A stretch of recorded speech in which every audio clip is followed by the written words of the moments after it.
So we're going to move away from the countryside. Now we're going to talk about urbanization, which is the growth of cities. And we're going to see that in this Gilded Age, after Reconstruction ends, we're going to see a rapid growth of the cities. And there's a number of reasons for that. One is immigration, right? People come from other countries. And we're going to talk about the new immigrants here pretty soon. But there's also another important element, and that's migrants. These are people that are moving from within the country into the cities. And we're going to see that this is going to be an issue with rural farmers losing their farms and moving to the cities. African Americans are going to move from the south to the northern cities looking for jobs, because that's really the key here, is that both immigrants and migrants are moving to the cities in the United States because of that need for cheap, unskilled labor and the massive amount of jobs that are opening up because of American manufacturing. There's also a lot of new technology that's helping the cities grow at this point. First is cities are able to grow up, get higher, stacking more people on top of each other. Part of that is because that new, cheaper, better steel that's being created by Carnegie, right?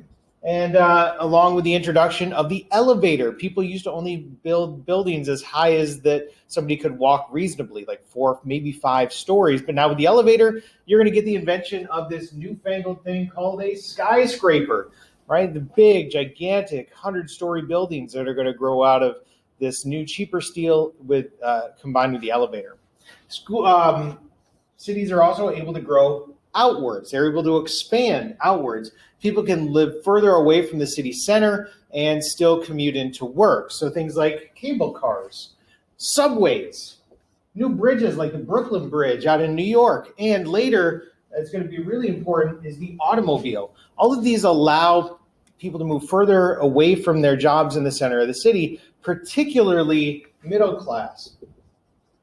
Those professional classes, the white collar classes, the people that are making a bit more money. The poor people were living in what are called tenements. These tenements are places within the city that are extremely problematic. First of all, they're cheap and they're overcrowded. They're made with just the basest material that they could find, and they were slapped together in a very slapdash manner, and they're going to fall apart and catch on fire fairly quickly. So they're cheap and they're overcrowded. Poverty often breeds crime, so there's a lot of crime here. There's a lot of disease because there isn't really any good sanitation.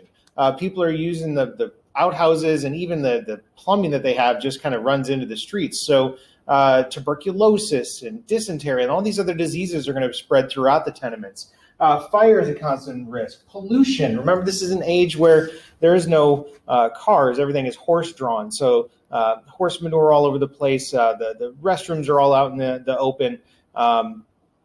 Pollution is going to be a big problem. So we have an urbanization developing, and you can start to see some class issues starting to develop here as well.